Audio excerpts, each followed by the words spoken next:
and in countries like Colombia and Iraq. For more than 2 decades, Evelyn has been a leader in the nonprofit and government sectors, starting as a direct practitioner, leading economic development initiatives, and serving as a public official. Evelyn served as a Deputy Chief of Staff under Mayor Daley and as Commissioner of the Department of Family and Support Services in Mayor Emanuel's administration. And Evelyn is a graduate of the Crown Family School of Social Work, Policy, and Practice. What I most admire about Evelyn is that she leans into solving some of our most challenging problems. In 2009, in the wake of the Great Recession, Evelyn took a leading role in finding people jobs by leading the Chicago Workforce Investment Council.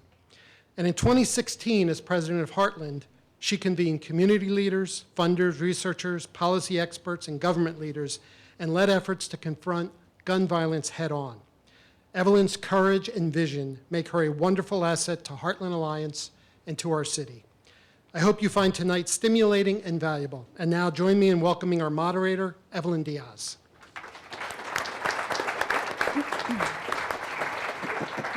Thank you, Don. I am really blessed every day to be able to work with people like Don Lockman on my team at Heartland Alliance.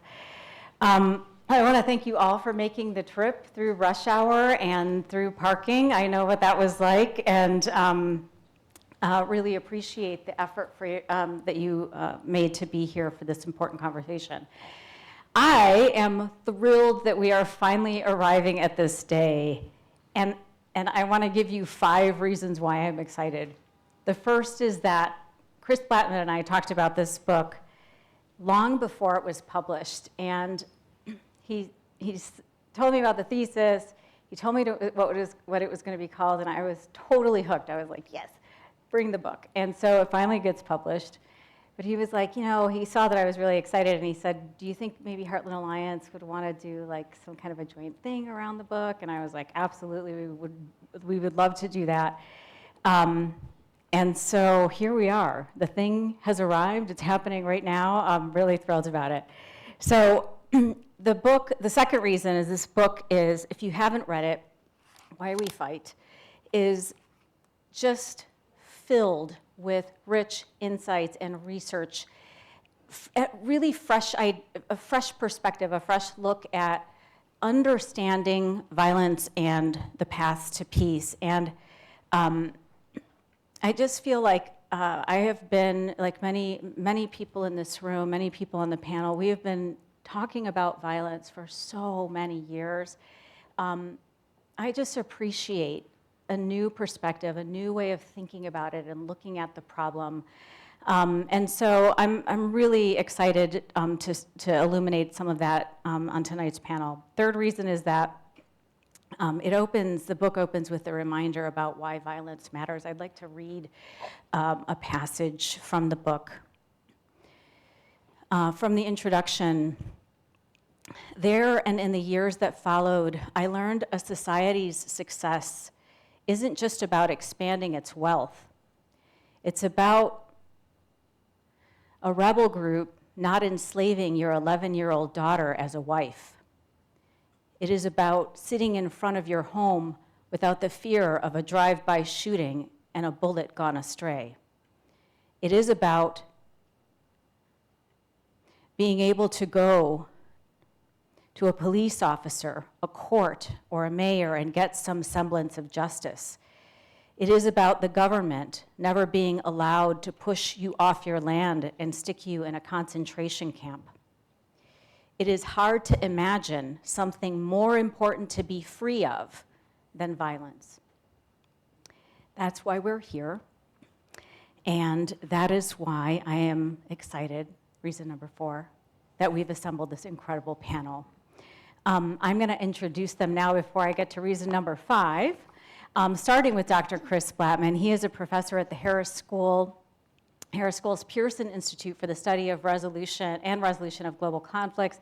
He's an economist and political scientist who uses fieldwork and statistics to study poverty, political engagement, the causes and consequences of violence, and policy in developing countries. His book, Why We Fight, was released by Viking Press in April of 2022.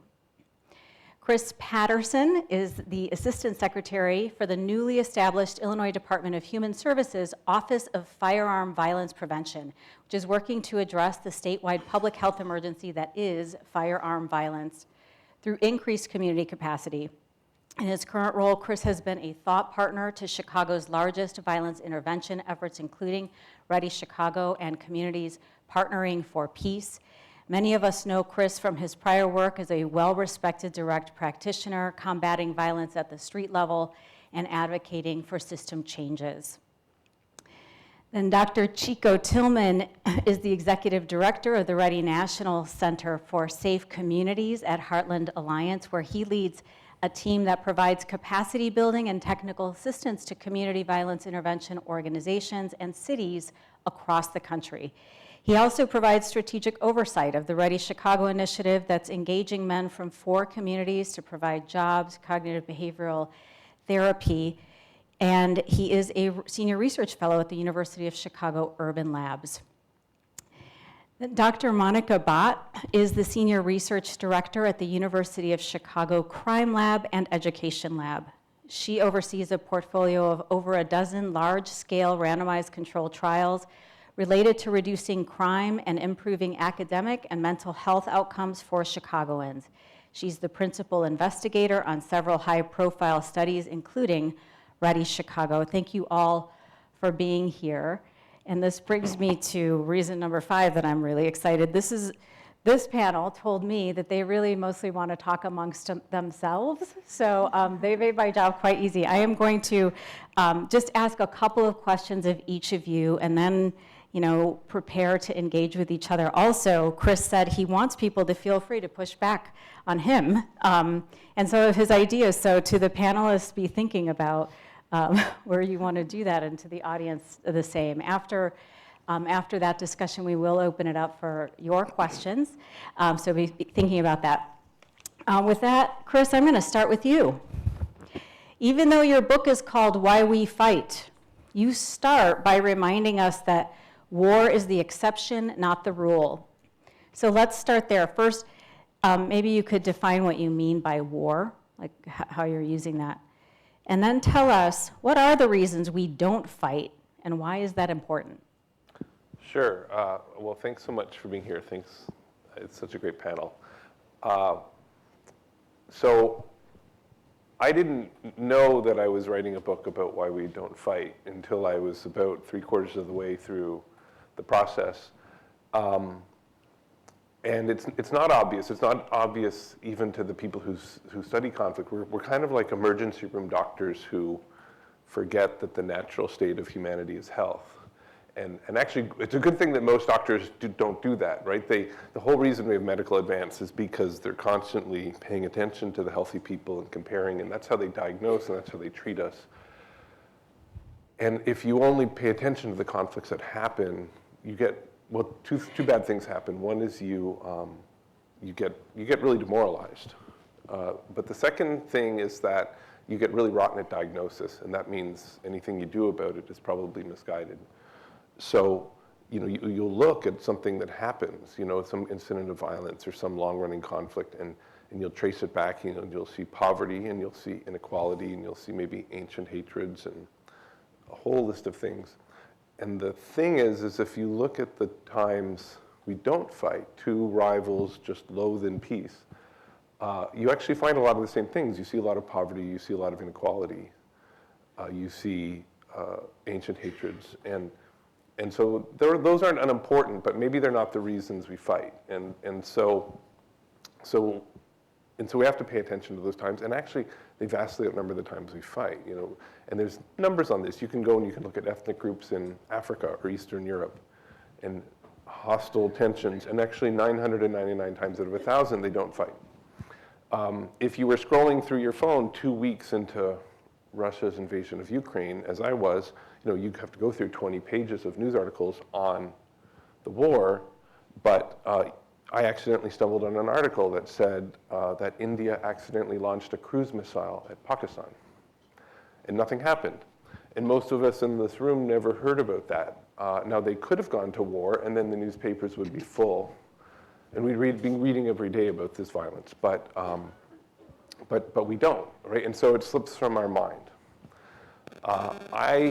Even though I now work in Chicago, I've been here 6 years, I've been working here sort of part-time. A lot of my attention is abroad part-time. I don't know how long it takes before I become like a legitimate Chicagoan. I think it's at least 15 years, actually. So I'm like 50%.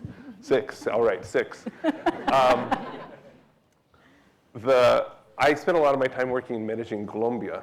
And the reason you don't hear a lot about violence in Medellin, Colombia is even though there are about 400 extraordinarily well-organized and armed gangs, awash with guns, huge retail drug markets, lots of stuff to fight over, their homicide rate is about a quarter of the city of Chicago. So what have they figured out that we haven't? And we can look at these other cities, and some of them are models we want to follow, and we talk about Medellin, it's not necessarily a model we want to follow, but there are solutions. And so we have to pay attention to them, because just like as a doctor, you have to pay attention to the healthy, so we understand what we're moving towards. So you, in the book, you lay out 5 distinct reasons for why groups do choose to fight, and that those pertain just as readily to conflict between countries as they do to intrastate groups like gangs. Mm-hmm. So which among the 5 reasons do you think are most relevant to the situation in Chicago? Right. This is where I'll be interested to have you guys push back. So I come as I spent my career, I started off in northern Uganda in the middle of an active war where 11-year-olds were getting abducted by these groups en masse. I worked then in rehabilitating, reintegrating young men in warfare, mercenaries, ex-combatants, then in West Africa, then in Colombia, then in Medellin. But when you move to Chicago, the first thing anybody says to you is, why do you work on violence over there? Because we have a violence problem here. And I was skeptical, but it has actually been one of the really rewarding. I've learned a lot. There's not enough interchange between the people who do what I do, which is this international peace building, and the people that do what you do. So I've learned a ton that I bring back, and I like to think I sort of bring maybe a different perspective as a result. So the answer starts with why we don't fight, right? We don't fight because it's the worst way to settle our differences. It's just super costly. Okay, so that's true if you're Russia and Ukraine, right? Both of their economies basically shrunk by half, the rest of us feeling the pain. But it's also true, the gangs in Medellin don't fight because nobody makes money in the middle of a gang war. And you talk to the young men here that are embroiled in this violence, and they're miserable. It's absolutely horrible to live this life of looking over your shoulder and hyper aware. And so it's really costly. So why do we fight? Well, every answer to why we fight, if you remembered one thing from the book, like one tagline, it's every time we fight, it's because we either ignored or we're willing to pay the costs. And there's 5 reasons I talk about in the book. I think 3 are really important for understanding. The way I look at it from this international point of view and this social science point of view is there's sort of 3 ways this happens. So one story you hear is about hot reactive emotions. So they're not thinking about it. They're not thinking about the costs in the moment. There's a perceived slight. There's an angry reaction. And then there's also perhaps some social norm, some expectation of how I ought to behave that results in violence. And then the fact that there are guns handy, this is a toxic mix, okay? So in the book, I call this sort of biases or misperceptions. And this is really true. You could make the same argument about international leaders as well. There's all sorts of ways in which you just get that cost and benefit calculus wrong. The second story you commonly hear, I think, is one of vengeance or blood feuds. So this isn't a mistake necessarily. This is a deep satisfaction that one receives for righting a wrong that is in some sense universal. And in places where there is no informal or formal justice system that is legitimate or present to help you solve those disputes and find justice, many people take it into their own hands. And it's not just on the streets of Chicago. When you go to social science, you want to find the textbook case of vengeant norms and blood feuds. You go to my ancestors who are the Scots-Irish. You want to know where in the United States you have the most violence today. It's actually the places where the Scots-Irish were more likely to migrate 200 years ago, 150 years ago, right? So these norms and these reactions and this sort of cultures of honor are very persistent. And so I think there's something not dissimilar on the streets. And fundamentally, the Scots-Irish didn't have a state, right? They were oppressed and persecuted by the English. And so they didn't have a justice system. And I think we'd agree that there isn't people don't feel they have a legitimate justice system in half the city. Okay, those stories you're familiar with. You've heard those before. The third story, and then I'm going to stop talking. The third story I don't think you've heard is a strategic story. And it's a story of cold and calculated violence. And a surprising amount of violence is cold and calculated. And it's a story of uncertainty and reputation. One of the young men I met through this READY program we work on together, we were talking to him and he said, listen, here's how I became a killer.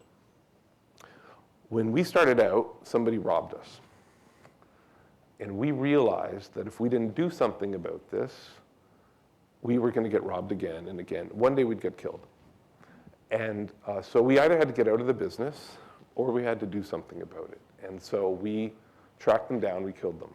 And we had to do that a few more times. And occasionally we have to do it again. But we do this because otherwise they'll think we're weak. So in a world where his strength and resolve was written on his forehead, he wouldn't have had to cultivate that reputation, right? It's that uncertainty. So that's a strategic, and that's not just, if you want to understand the U.S., not just the U.S. invasion of Afghanistan, but why we stayed 20 years. Same story, reputation building, right? They weren't saying, let's stay because we want to fight the Taliban and prevent this regime. No, every time somebody thought of leaving or not going in, they said, what will fill in the blank think?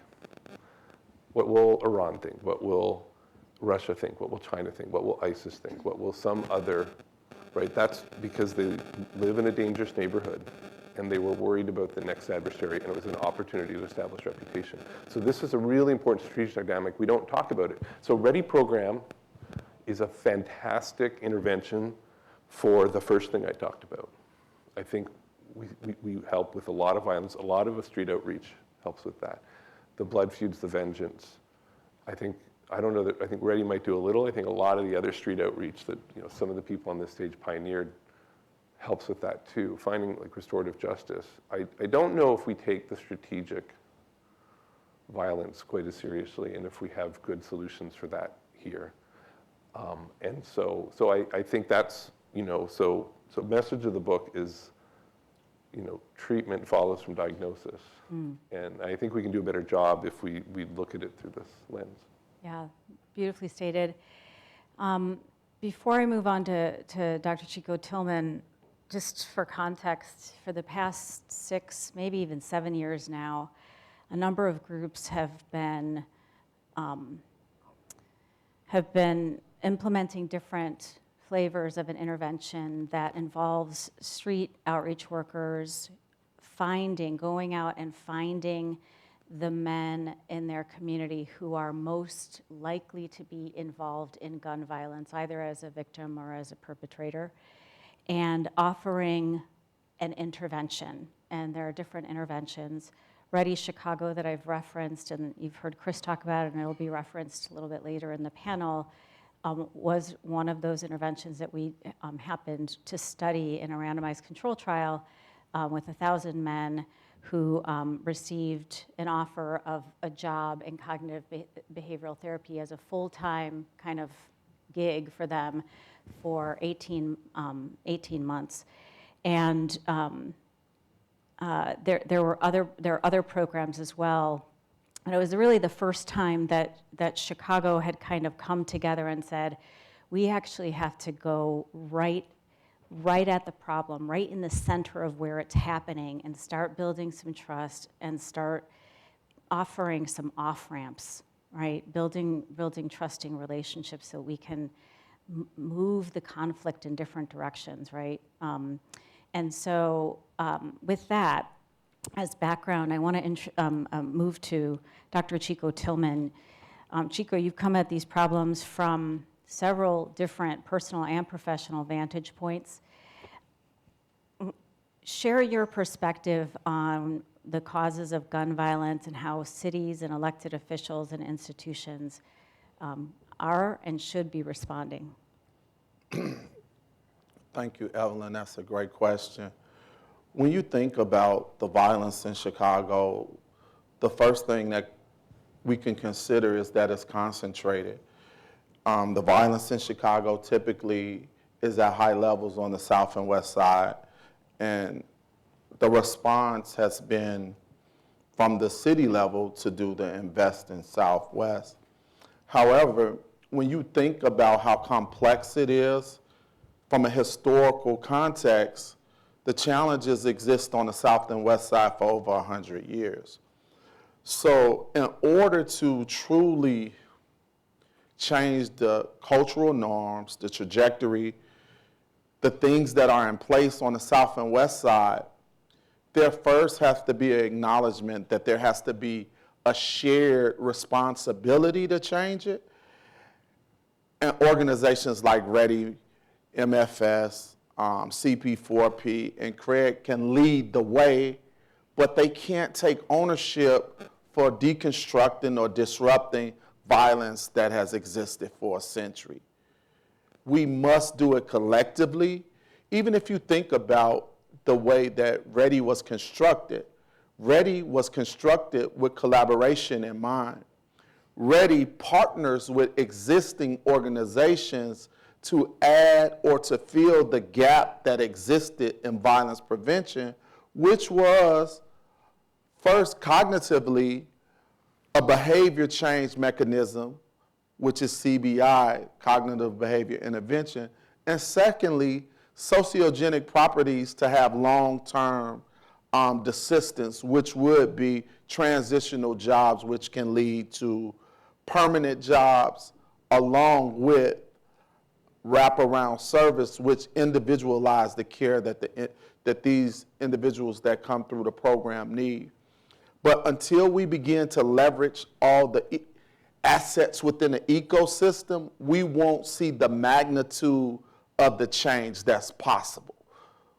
And the reason why I say that is because READY focuses on changing the way an individual thinks and connecting them with the skills necessary to get a job, but we need the businesses to step in to allow them to have permanent employment. We need healthcare to step in to allow them to get the health services we need. We need the mental health sector to step in. So it takes everybody getting on board in the same vein or the similitude that we address COVID-19. The reason why we saw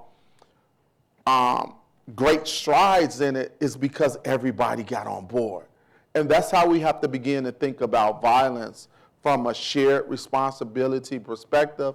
And what we can't do and must stop doing is funding small organizations or organizations that do this work, small amounts of money to stop an epidemic that's been going on for 100 years. That's insane. It's not going to happen. One organization changing this violence cycle for communities like Austin, which has 80,000 people. We need everybody on board. And lastly, we must see the value in CVI and make it a permanent part of the public safety ecosystem. It has to be. It can't be. Just imagine the trauma associated with working in a field where there's challenges or risks of your life, and then the challenge of if I'm gonna have a job the next year based upon funding. The psychological stress and anxiety that goes with working in this field. Instead, philanthropy should be used for innovation, for emerging things that come up.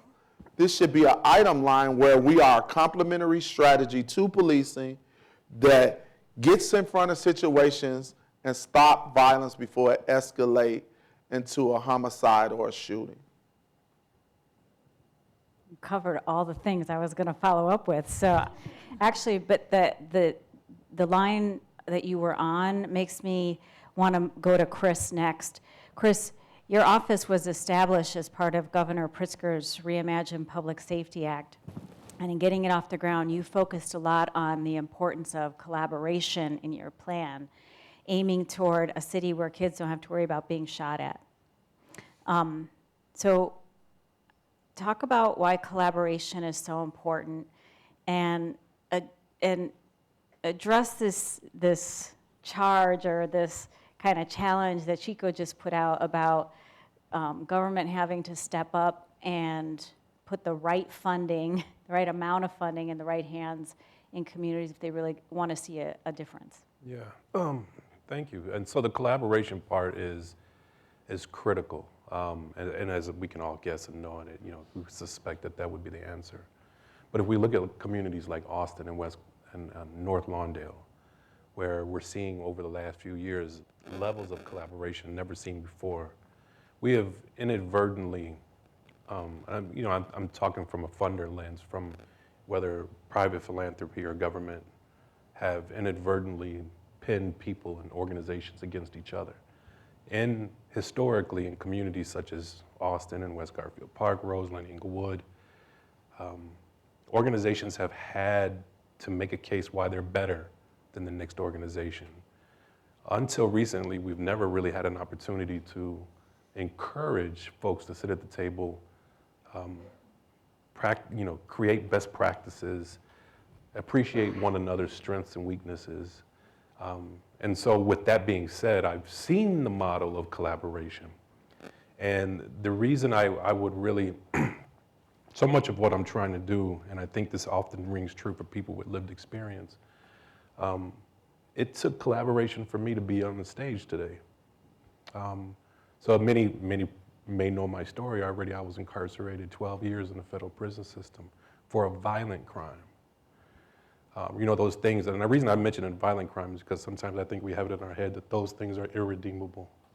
And the reality is the process for change for me came in with me expanding my network, me learning or tapping into mental, physical, moral changes, feeling good about myself, seeing the value in myself, understanding that I was no longer the 5-year-old watching his mother getting beaten. I didn't have to act in that way. I learned about my trauma. So there was a collaborative approach, and it wasn't just because, obviously, I was incarcerated, nor the change didn't happen after I was shot twice, right? These changes happen as a series of things have to happen at one time. And so I had the privilege of also of help, being there on the front line when the first 2-3 years were ready. And so the collaboration between, say, Heartland and the Institute, St. Agatha and others, right, was really important because when a person is changing, one of the biggest parts, if I think of the change, is the network that surrounds that individual. When I look outside my window, I need to see more than Vice Lord G.D., Beatty, and Stones and Latin Kings. I need to be able to see the Chris Blatts of the world, the Chicos, the Chris Pattersons, the Monicas, so that my network itself expands beyond what I see out my front window. And so an outreach worker will engage a person who's trapped in a cycle of violence, and that's good for the outreach worker and it's good for the person who's trapped in a cycle of violence. But if I really want to change the dynamics of this individual, we have to extend their network, right? And so when I saw what collaboration, when you put, one of the team leads from Heartland Alliance, an outreach worker from the Institute for Nonviolence, a case manager from this organization, and you put them together and they're working on an issue for an individual, that individual feels special. And I think, one, it does that very micro progression, but then two, we can't do everything, right? And I think, and lastly, I'll end here, law enforcement is coming to a critical point in law enforcement across the country where they say we can't arrest our way out of this. And that used to be the only solution as it pertains to our communities. And law enforcement now, like all of us, have realized that it's going to take a village. Yeah, significant change, and I know you've been a part of that too, Chris. Staying on the topic of interventions and things that work, Monica, I want to turn to you. Your work focuses on understanding the efficacy of interventions in reducing violence. Can you talk about what we know about what works and what we don't know? Sure, thanks. And thanks everyone for being here for this conversation. In case you haven't noticed, we all like each other very much. And while I have learned so much from every single person here on the stage, I think it's the camaraderie that I value the most. And so it turns out that there is community in fighting against fighting, as it were. So it's really a pleasure to be here, even though we're talking about something so serious and sobering. I think we've mentioned READY a few times, and so I think it's worth mentioning that it's not just READY, but we now have a sort of literature and a body of literature that suggests that cognitive interventions that really, teach individuals how to think about their thinking and slow down their thinking when you're in a situation that's escalating and there's a gun nearby can solve one of the reasons why we might end up fighting, as Chris's book points out.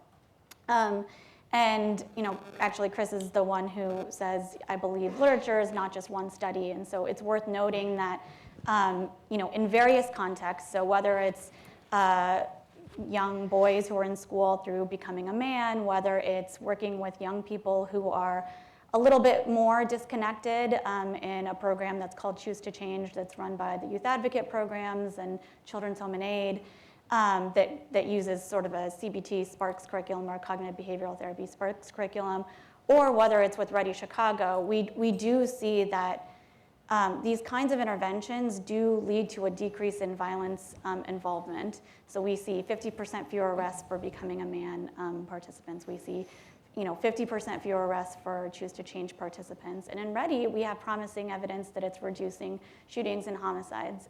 And we have some evidence that when it's combined, in the case of READY, or some of the work that Chris has done in Liberia with a program called STYLE, when it's combined with sort of a monetary incentive like cash or a job that provides a real pathway, not just sort of some skill building, but with a real pathway out of the life or the sort of choices you might be making now, then it can be even more effective. So that feels very promising, and I think that people should take heart to know that we've got some progress in the sort of way of intervention design that suggests that if you do these things and you work on these skills and you practice them with participants, then you can see real behavior change, which, by the way, is one of the hardest things to do. I mean, think about in your own life, a behavior that you aspire to. I don't think that we've cracked the code on behavior change writ large, whether it's smoking, dieting, exercise, addiction, violence prevention, you name it. And the reasons are really, I think,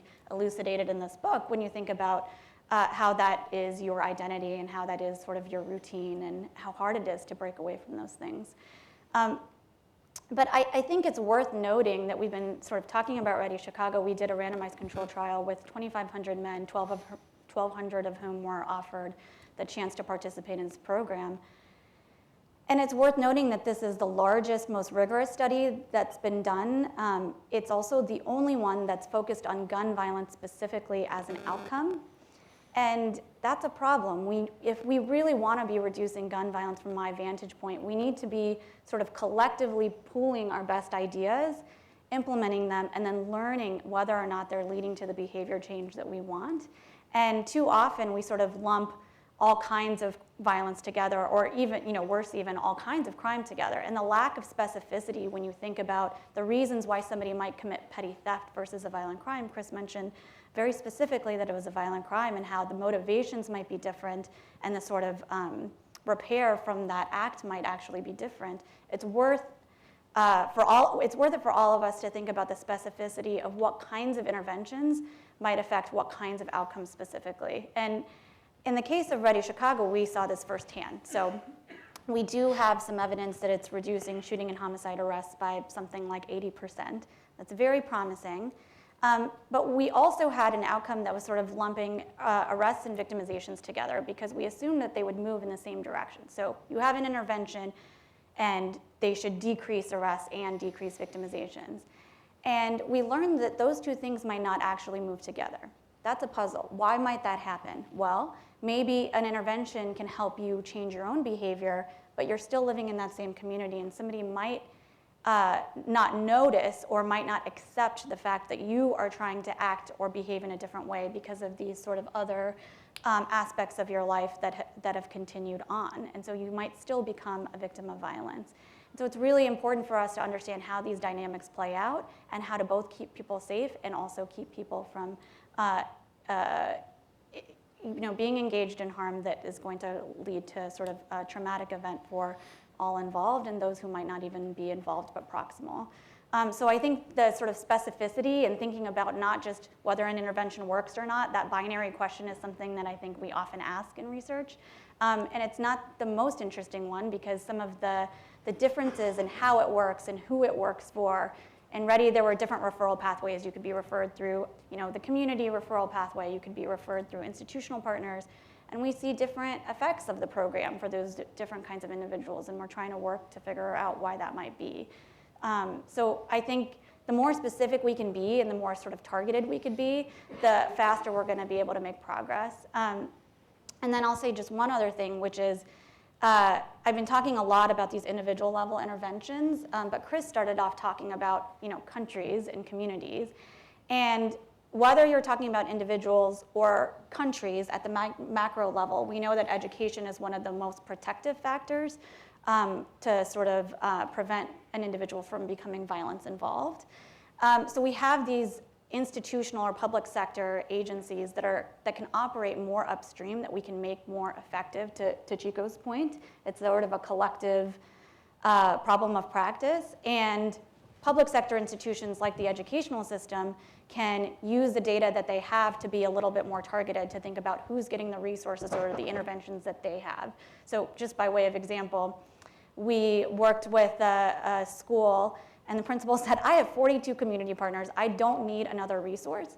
And then when we did some analysis to look at which students were getting which interventions that the 42 community partners were offering, it turned out that none of the 42 community partners were working with any of the homeless students because of the way that registration for the programs worked. So that's like a very, very simple example, but you can see that that doesn't even require any new resources. It requires us to take our existing assets and allocate them differently, and data and research can be really helpful there. So I think thinking about intervention points upstream for public sector agencies and how they could intervene both in a more targeted way and then also more effectively using what we know about research, I think yields some promise. Thanks, Monica.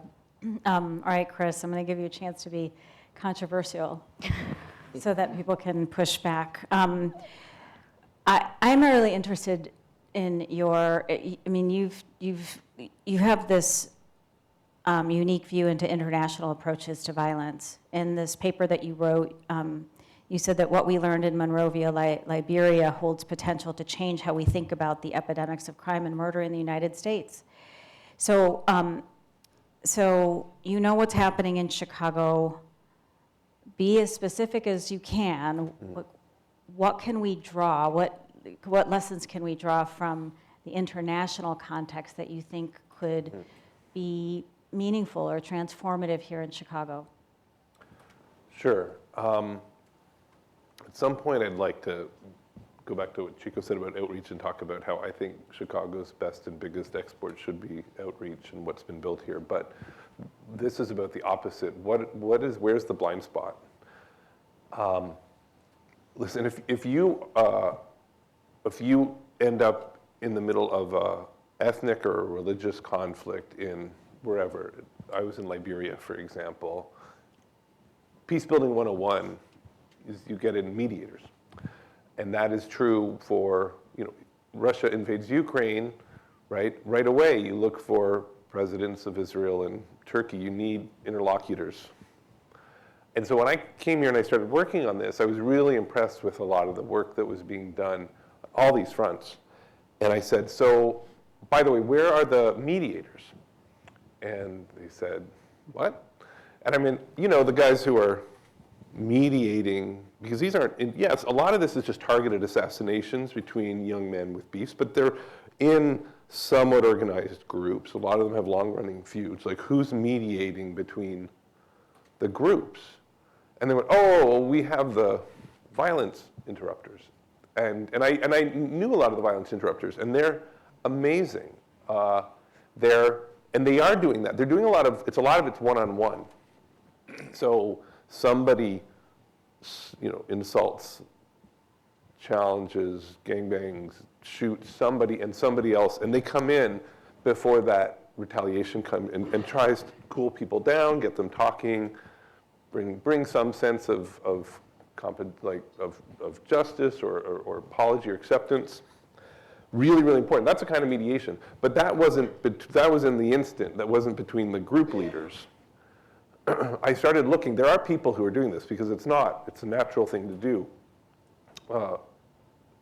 Institute for Nonviolence in Chicago, there was one guy who was working in back of the yards. There were two gangs, Mexican origin, who were going back and forth. He was doing very simple things, like making sure the leaders knew one another and had a place where they could at least build a tiny bit of trust. Exchange phone numbers so that the next time one of the young, yahoos rides his new car or whatever he does that's provocative through the other guy's neighborhood, instead of feeling they have to make an example out of him, they have another option. They can call the leader and they say, listen, do you want to take care of this or do I have to take care of this? And he says, no, don't worry, I got it, right? And that was really effective in that one case, it seems. And there's a handful of these people doing it, but we don't do that very often. We don't do it for a lot of reasons. I don't know all of them. I think some of it's a failure of imagination. I think some of it's a failure of funding and support. I think there's some I think unfortunately we have a legal system in the US. We have something called the RICO Act that actually makes it very difficult for somebody to step up and be a leader of a small organization to negotiate because that might put you away. Mm-hmm. So there's some institutional, but I guess what I'm saying is the first thing you do anywhere else in the world in a conflict, we're not doing systematically, regularly, sometimes at all. And so I just see a lot of potential. Mm-hmm. I've been trying to find, so I've actually found somebody who does this on a systematic large scale in Monterrey, Mexico. And so we're going to try to test it and maybe see if it's right and legitimize it if it does. But I'd like to, that to me has been the biggest surprise.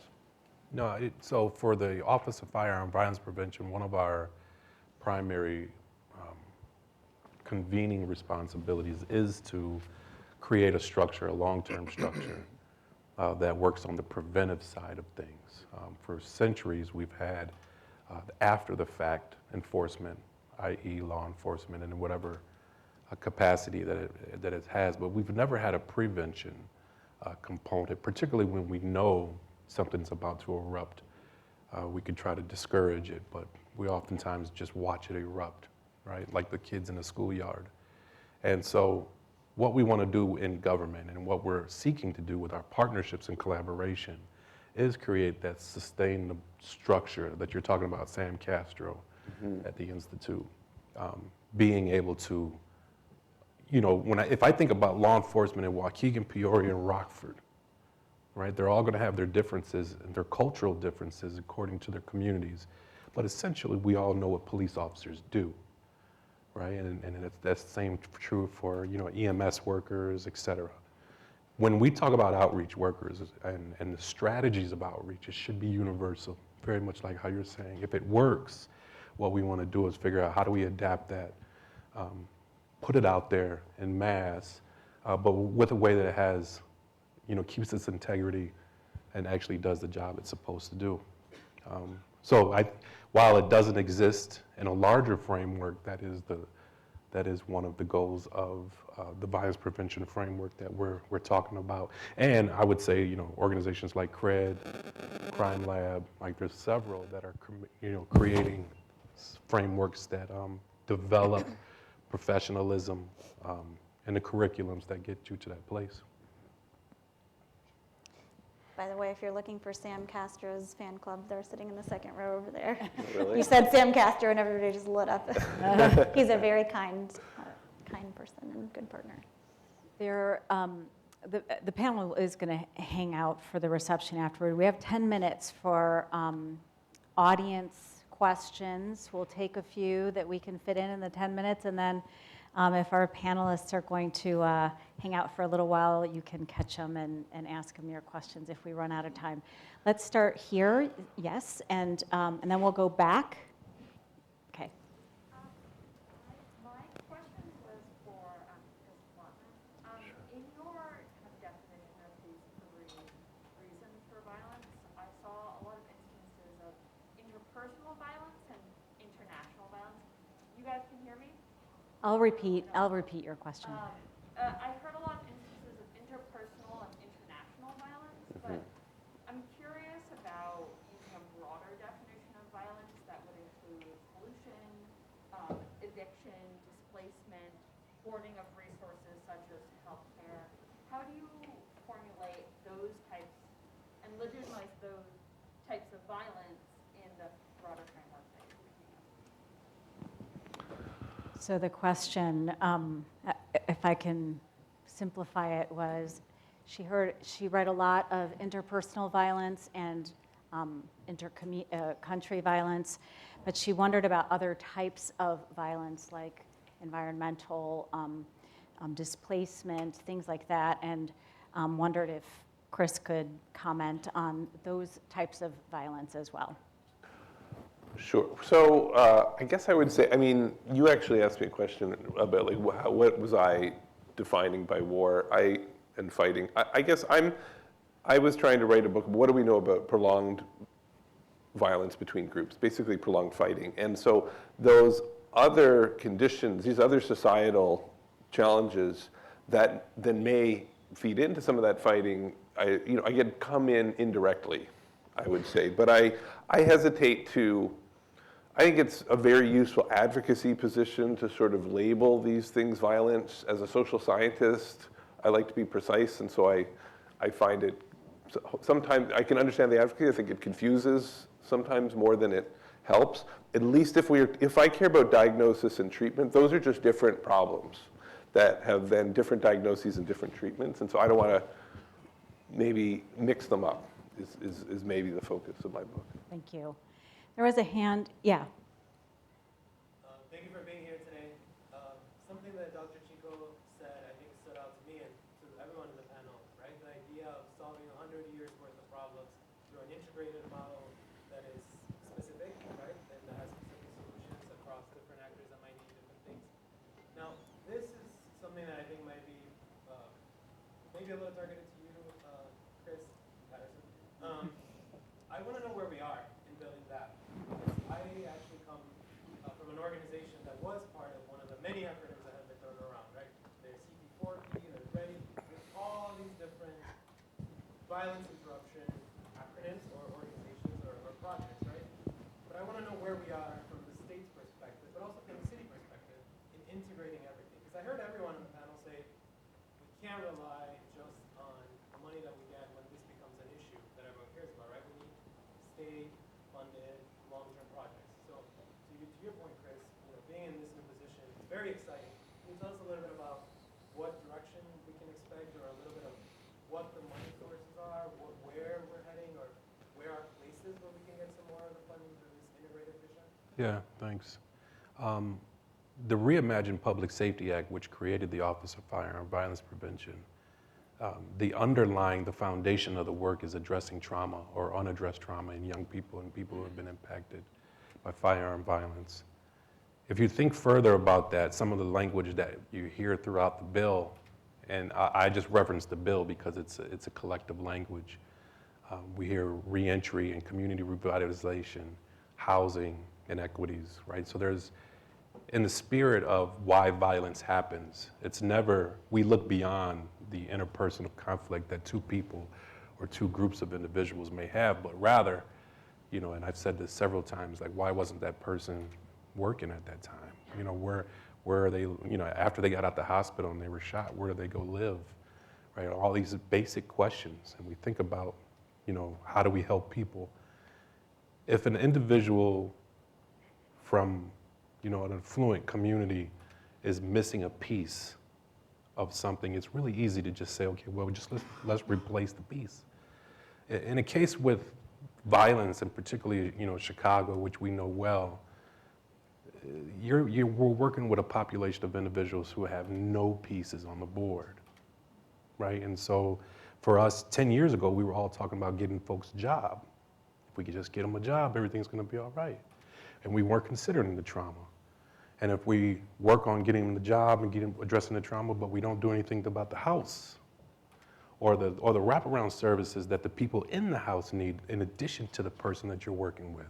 And so the stance from this office and from the governor's office is that this is a public health crisis.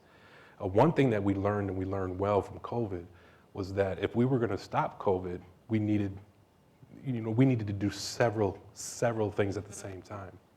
People needed rental assistance. You saw all over the city folks giving out food, PPEs, right? So it went way beyond just vaccinations, but more so like, let's deal with the multiple reasons why this is even a thing in the first place. And so as this is a public health epidemic, we know that, and the governor's stance obviously is like to take it on as such.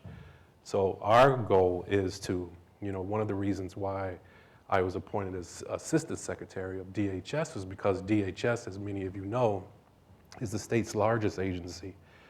We have I'm not gonna say every resource, right? But there's so many resources in places like DHS and other state agencies, but there's a real disconnect between government and communities in need. And let's assume positive intent. The idea is, if we're gonna really stop violence, we're gonna need to get the individuals the support they need, stop the bleeding with the outreach staff, but then replace those missing resources that folks are in need. So it's gonna happen, several things need to happen at the same time, I guess, right? And so to make this gumbo of soup called violence, it takes many ingredients, and to resolve it is gonna take, many solutions. I am aware of 2 places right now where we're bringing collaboration at a significant level with potentially incredible results. One is in North Lawndale, where CP4P, that acronym Stu you referenced, we're all working together in North Lawndale in a very intensive way, and the results right now appear to be incredible. And in Bronzeville, they're taking a whole different approach, working with education providers and churches, and they're taking kind of a whole community approach. And we'll see how that evaluation goes. It's being done at the Crown School. But certainly we have to do more of that. But I've always said, if somebody just came and just dumped billions of dollars into the city, it isn't true that we could suddenly just lift up all of these incredible collaborations and solve the problem in every one of our communities. Collaborations actually take quite a bit of work. And Dr. Chico Tillmon, leading the Ready National Center, that the whole concept of the Ready National Center was recognizing, like, this is actually hard. Even if you want to do the work, there's a lot of capacity that each organization has to build in order to do this work and then take it to scale. And so, Chico, you're leading now a massive national-wide technical assistance and capacity building initiative, and that doesn't sound very sexy, I know, but it's about, if we want to lift all cities, let's help them build that capacity so when the money comes, they're ready to go. So I don't know if you wanted to say anything, you can have the last word on that. Yeah. Just to speak to the concentration of knowledge in Chicago, we are privileged because many of these ideas around violence prevention originated from Chicago and is impacting cities around the country.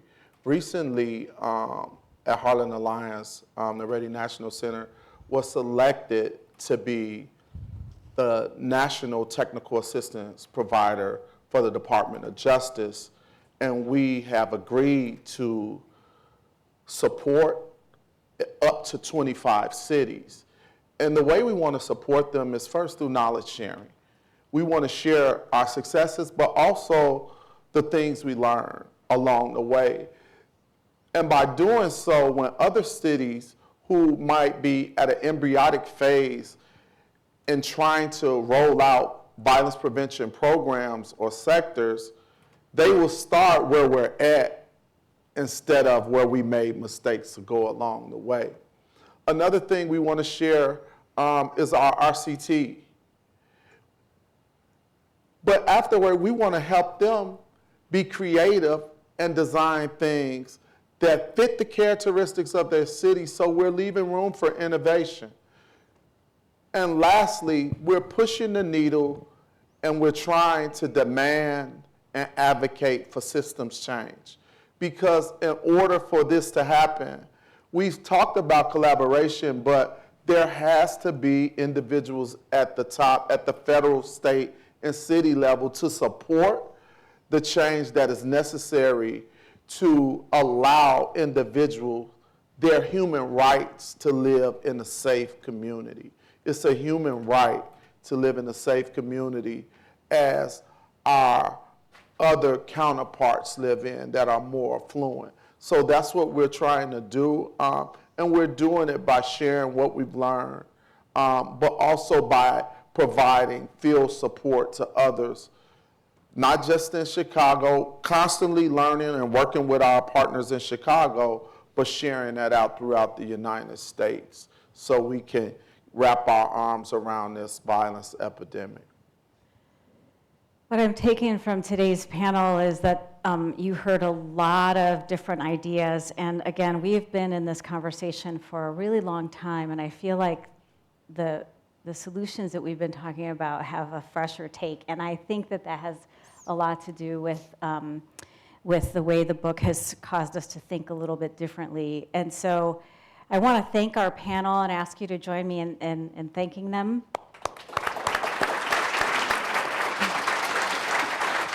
We